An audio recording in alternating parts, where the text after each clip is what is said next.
What's up, guys? It's Gothic, aka Sam, and today we are playing more Asagao Academy, so let's just jump right in. After a long day, class was finally over, and I was ready to go home. Miss Shizuka still wasn't over her breakup, and Mai complained loudly that she needed a new man so homework would stop being so killer. It was something to do, though. What else would I be doing, if not homework? Studying, probably. Before we go back to the dormitories, there's something in A32 I want to show you. Come on. A32? Wasn't that the normal Boots Club room? We're not allowed in there, so there's no meeting today. No one's going to be there either. That's exactly why we need to go now. Mai grabbed my hand and dragged me through the halls. Mai, I don't know about this. What if someone sees us? If you act natural, no one will care. There's too many people around, so nobody will be interested in what we're doing. Mai was full of confidence that I wished I shared. I really don't think I'm comfortable with this. Mai stopped at the clubroom door, gently tugging on it. Yeah. Sweet! They left it open! She pulled me into the clubroom and shut the door behind us. It's in here! Here was a storage closet at the very back of the room, a plain white cabinet. She stopped short of the door, looking expectantly at me. I tugged at the knob, expecting to be locked like all storage closets were. The knob didn't move, confirming my suspicions. Relief swept through me. Well, darn, looks like it's locked. Guess whatever you have to show me, we'll have to wait till another day, or maybe never. Oh, I know it's locked. That's why I have these. She pulled out a shiny chain of keys from her pocket, eyes sparkling. What? Shizuka's keys? Who gave you those? No one. I'm borrowing them for a little bit. No harm done. She fiddled with the door handle, going through key after key. Mai, I'm seriously uncomfortable with this. Someone is bound to find out. They always do. Finally, there was a small click and the lock relented. Don't worry, Hana. I'll protect you. Oh. Whoops. Mai opened the closet and a light shone down directly onto its contents. Yay! There they are! There they are! To my utter bewilderment, there sat luminescent golden boots resting on a velvet pillow encased in a glass box. What are these? I stepped closer to the case and was about to put my hand on the glass, but stopped inches before, wrought with guilt. We shouldn't be here. These, Hana, are the boots. The boots. The symbol of the Normal Boots Club. This is their clubroom after all. I'm telling you, these guys don't mess around. Is it made of gold? Real gold? It must have cost a fortune. I'd say they're solid gold, only worth about 100,000 yen or so. But to really make sure... Mai's fingers wiggled in front of her face. Before I could stop her, she opened the glass case and lifted the boots from the velvet pillow they rested on. Mai, please be careful. I grabbed the boots from underneath just in case she dropped them. Good thing, too, because they were heavy. The gold was cool and hard to the touch. These boots were definitely not wearable and anything but normal.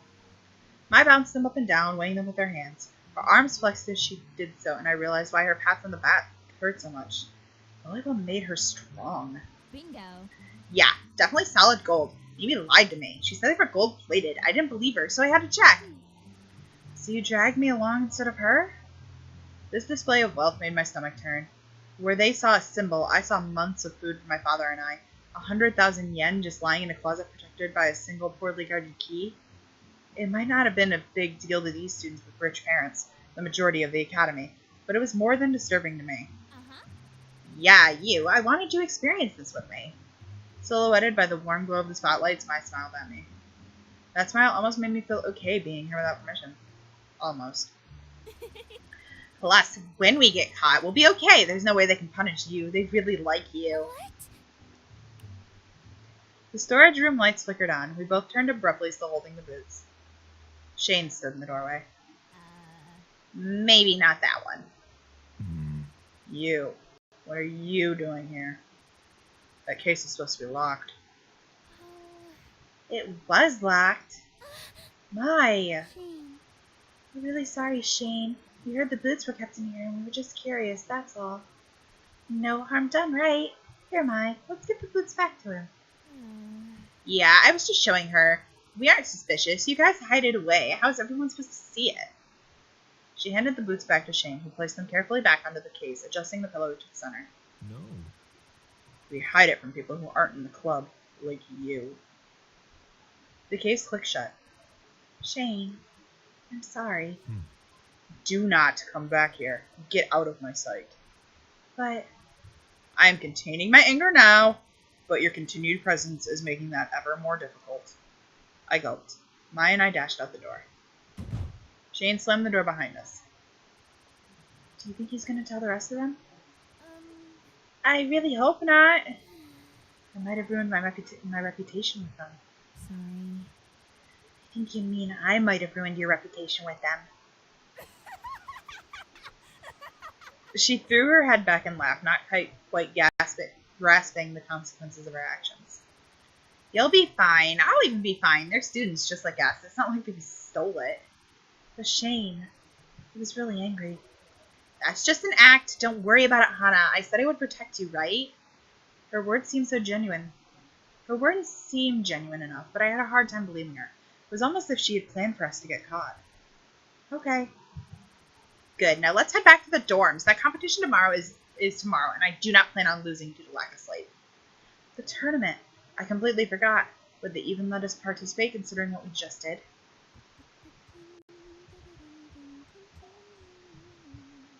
Oh my god. I love her humming.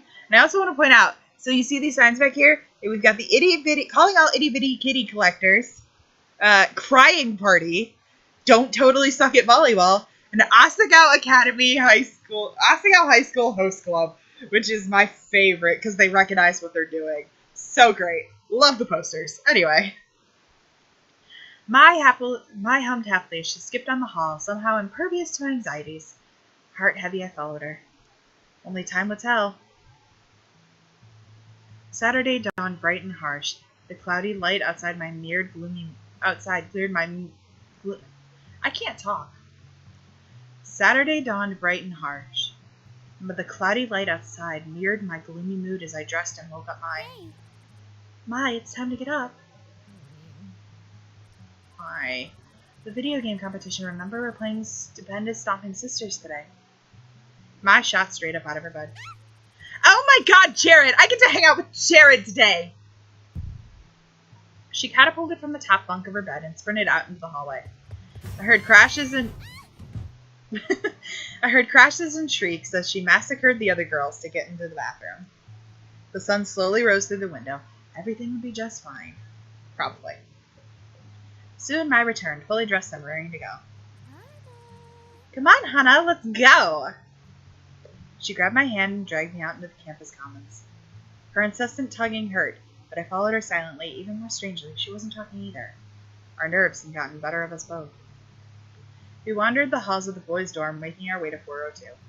The dormitory itself smelled awful, like stale Dorito chips. I wondered how I never noticed it, and realized this is the first time I came in on a weekend.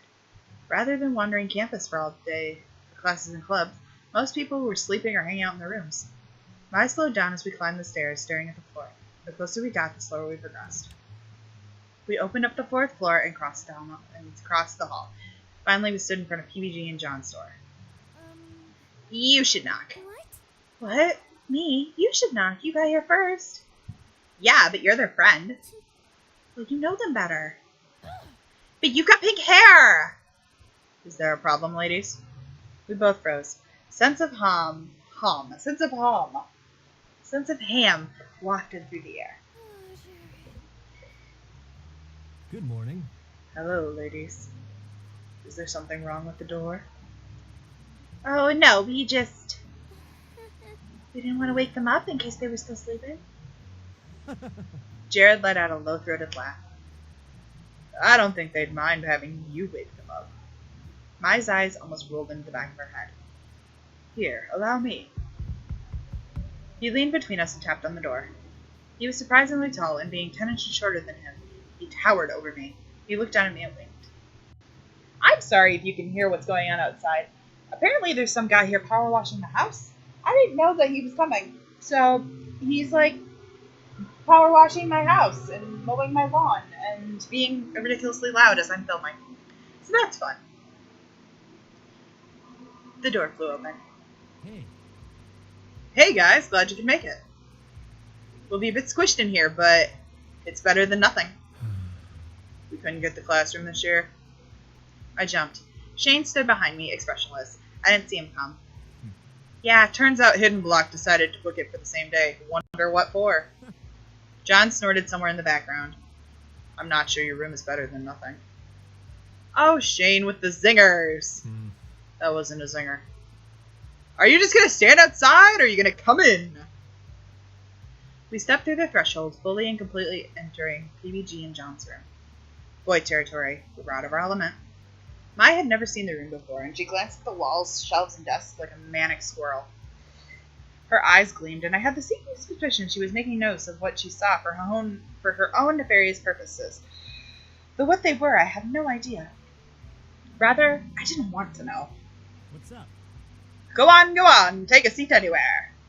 I looked to my left and saw boxers lying on a desk chair. Blood shot into my face.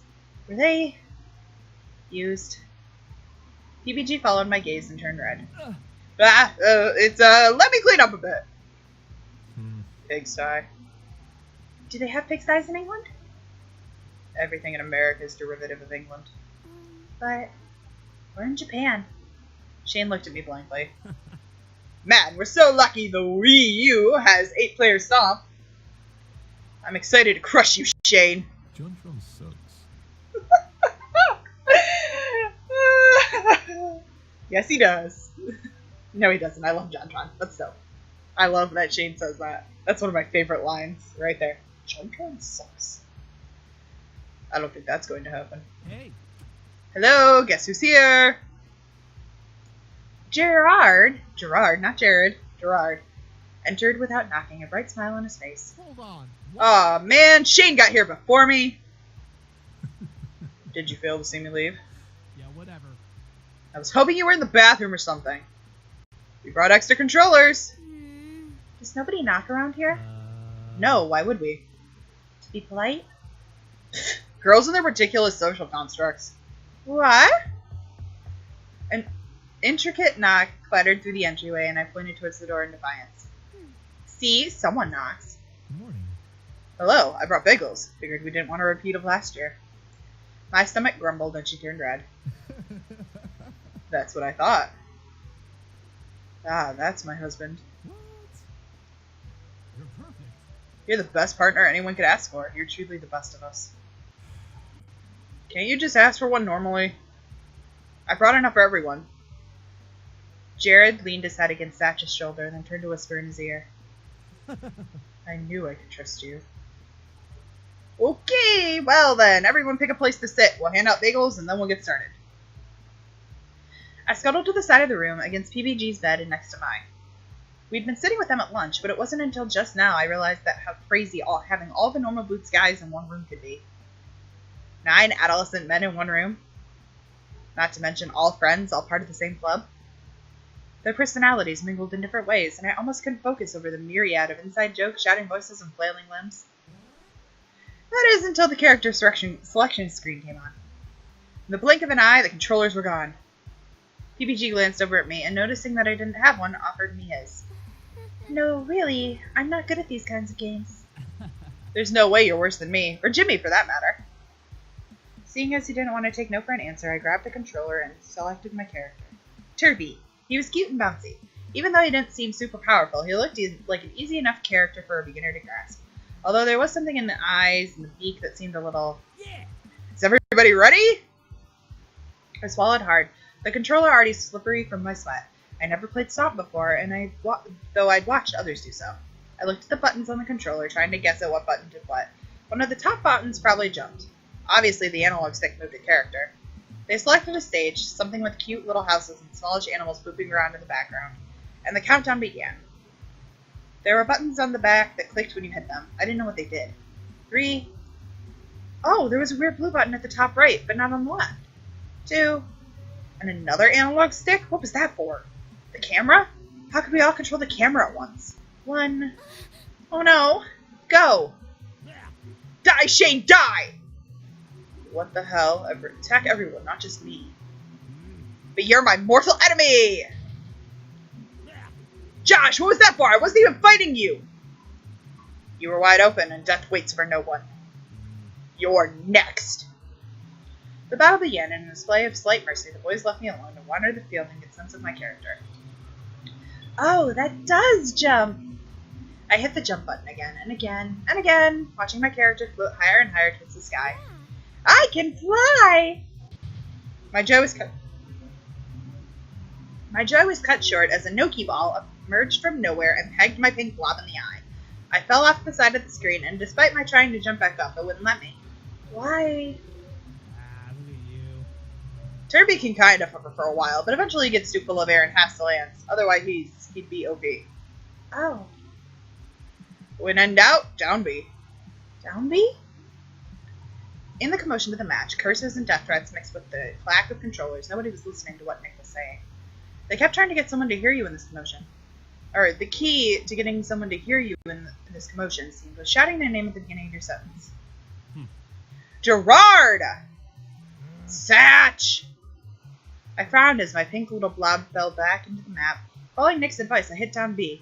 A cloud appeared around my pink guy, and he became a rock. What? I don't understand. What would a rock do? I repeated the move multiple times, always turning into a rock of some sort on the ground, never hurting anybody near me. Suddenly, an explosion rocked the ground, and Turby flew into the air just as I hit down B. No! To my surprise, he formed into a rock and fell, directly onto John's head.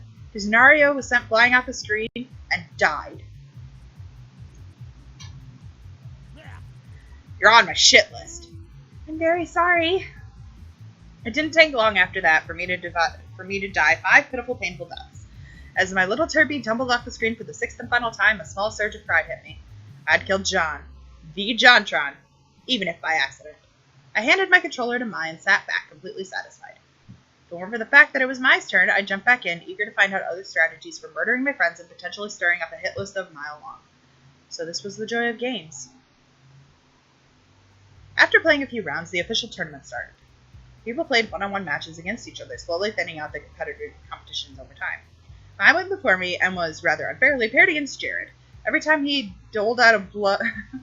God, words are hard. Every blow he doled out to her was, in her mind, some form of actual physical contact, at least judging by the way she shivered when she was hit. Unsurprisingly, she died almost immediately. I was the last person set to go against PBG. The others chuckled as we were past the controllers. Don't worry, Hana. PBG's the easiest of all of us. You're bound to beat him. Oh, come on, guys. Don't worry, Hana. I'll go easy on you. I nodded as PBG picked the most level playing field, a small platform floating in space. The match started, and PBG graciously held his player still. Go ahead and test your moves. You're a great friend. Aw, that's nice of you, PBG. Yeah, real nice. I tested my moves, and while doing so, my hand brushed against the yellow stick. Turby did a menacing low kick, and my eyebrows raised. That looked powerful. Ready to go? Yeah! I think so. PBG charged at me across the screen, and when he came close enough for me to hit, I pushed the yellow stick in his direction.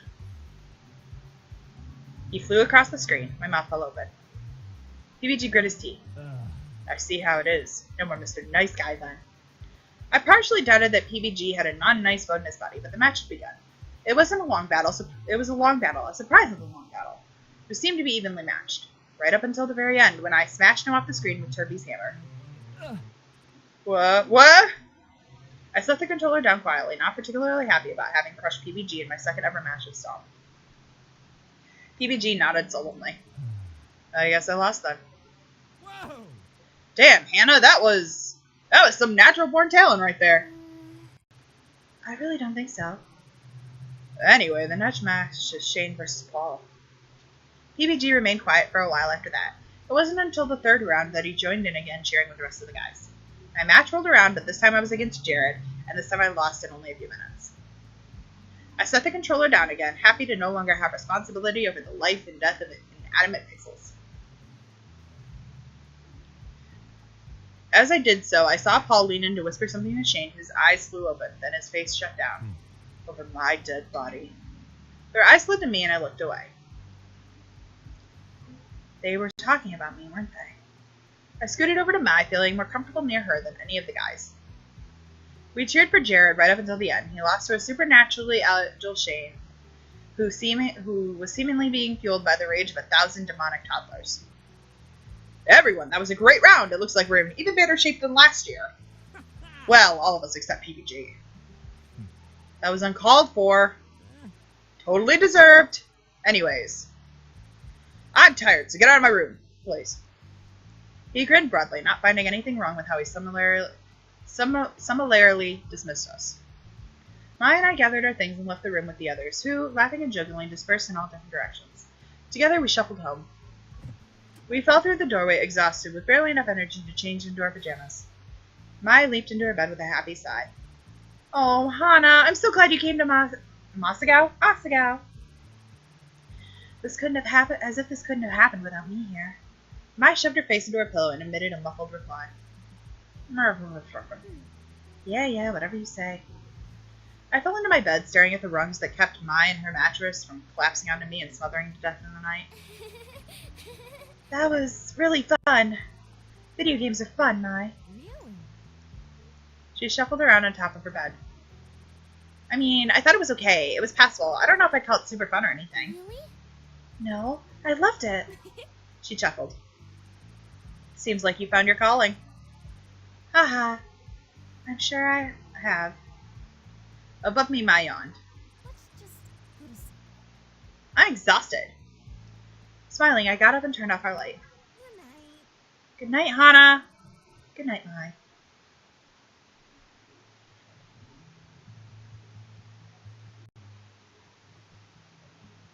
Alright guys, we're going to end this episode right here. Thank you guys for watching so much. If you liked what you saw, please subscribe down below. And I'll see you next time. Bye!